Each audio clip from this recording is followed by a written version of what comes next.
The council hall of Galath Prime had never been so quiet before. The 13 races of the galaxy had gathered, as usual, in their shimmering seats of power, expecting another long debate, another argument, and another compromise, but this time there were empty chairs. The human delegation was missing. At first the council thought it was a delay. Humans were unpredictable, they said, always running late, always too emotional, always questioning. But when the minutes turned to hours, and the hours turned to days, a strange unease began to spread through the chambers. The human embassy on Prime was deserted, no signal, no message, nothing but silence. For centuries humanity had been the spark that kept the council alive. They were the first to extend peace after the Great War, the first to share technology, the first to build bridges between worlds. Even when others doubted the council, humans believed in unity. They brought laughter where there was tension and courage. Where there was fear, they fought. Beside every race, when the Vorin swarms invaded the outer rim, they rebuilt the shattered colonies. With their bare hands, they were not the strongest, nor the oldest, but they were the heart of the alliance. Now that heart had gone silent. The Tharkans called it arrogance. The Siren called it betrayal. The Lumen called it destiny. But none could deny the truth. The humans had withdrawn from every treaty, every planet, every station, one by one. Their ships vanished from known space, leaving behind only quiet systems and unanswered signals. When the council demanded answers, there were none. The last transmission from Earth had been simple and brief. It is time for silence. The words, repeated across every relay, then faded into static. No one could understand their meaning. Some thought it a warning, others a farewell. Weeks passed without a trace, then came the first signs of change. Without human engineers, the trade routes began to collapse. Without human mediators, the border disputes turned violent. The fragile peace that had lasted 200 years started to crumble.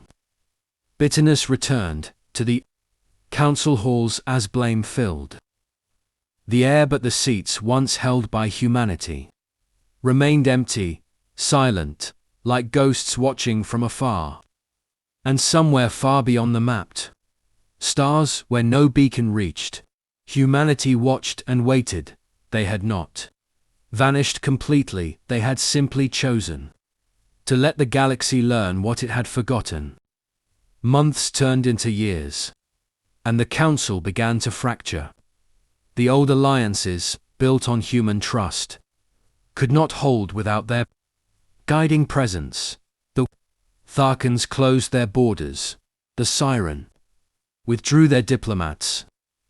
The Lumen declared neutrality, claiming that destiny itself had removed humanity for a purpose. Only the minor races still whispered the same question: where did the humans go? The absence of human ships was felt everywhere. The once thriving markets of the Orion path now stood empty. The trade convoys that connected 10,000 colonies no longer arrived. The small frontier worlds that had depended on human aid began to fall into chaos. Pirates rose again. Wars that had been forgotten returned under new flags, and the council helplessly watched the galaxy tear itself apart in the ruins of diplomacy. Some races began to realize a painful truth: humans had not ruled through power, they had ruled through belief. They believed in everyone, even when others could not believe in themselves. It was this strange faith that held the council together there. Laughter during arguments. Their endless curiosity, their need to protect even those who mocked them, all gone now. The Grand Speaker of the Council called an emergency meeting. He said the galaxy was entering a dark age without the light of Earth, but no one listened. Every race blamed another. The room once filled with human voices, now echoed with anger and despair. Then one day a signal came. It was faint, hidden deep within an old human satellite orbiting a forgotten moon. The Lumen decoded it and brought it before the council. The message was short and calm.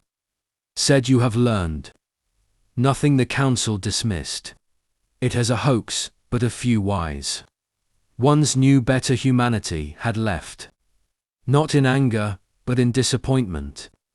They had given the galaxy every chance, and now they watched from afar, waiting to see if the others could grow without them.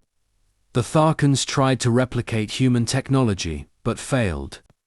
The Sirens sent scouts toward Sol, but found only empty space and drifting machines. The Lumen began to dream of the humans' return, believing that one day they would come again when the galaxy was ready. But far beyond the edges of known space, a hidden fleet of human worlds thrived. They were not gone, they were rebuilding, stronger, wiser, and united like never before, waiting for the moment when silence would end. 100 years passed since the humans vanished. Their name became legend. Their cities became myths. Some said they had been destroyed, others claimed they had ascended beyond the stars. The council had fallen long ago, shattered by greed and war. The once united galaxy was now a cluster of broken empires, fighting over what was left. On the edge of the old Orion rim, the Siren fleet detected something.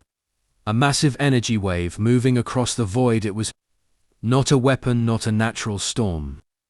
It was a signal, thousands of beacons lighting up one after another across the blacker path, leading back toward the center of the galaxy, and every beacon carried one message: we are returning. Panic spread through the remnants of the council. The Tharkans prepared their armies. The Lumen began to pray. The smaller races hid in fear. None knew what the humans would bring, forgiveness or vengeance. Then one night the sky over Galactic Prime filled with light. A colossal vessel appeared, silent and bright, like a new sun. Its surface carried no weapon, ports, no banners, only the emblem of Earth. The last surviving members of the council gathered, trembling as the ship descended. From its gates stepped humans, unlike any seen before. They wore simple suits, made of living metal, their eyes calm and ancient. They looked not like conquerors, but like witnesses who had seen too much. The Grand Speaker fell to his knees, asking if they had come to punish them. But the human leader only shook his head. "We came not to punish, but to remind," he said. "You were given a chance to build together, yet you chose division again. We left because our voice became noise among your pride. But even silence has power, and in that silence you have seen your truth." The council members begged for their help to restore the galaxy.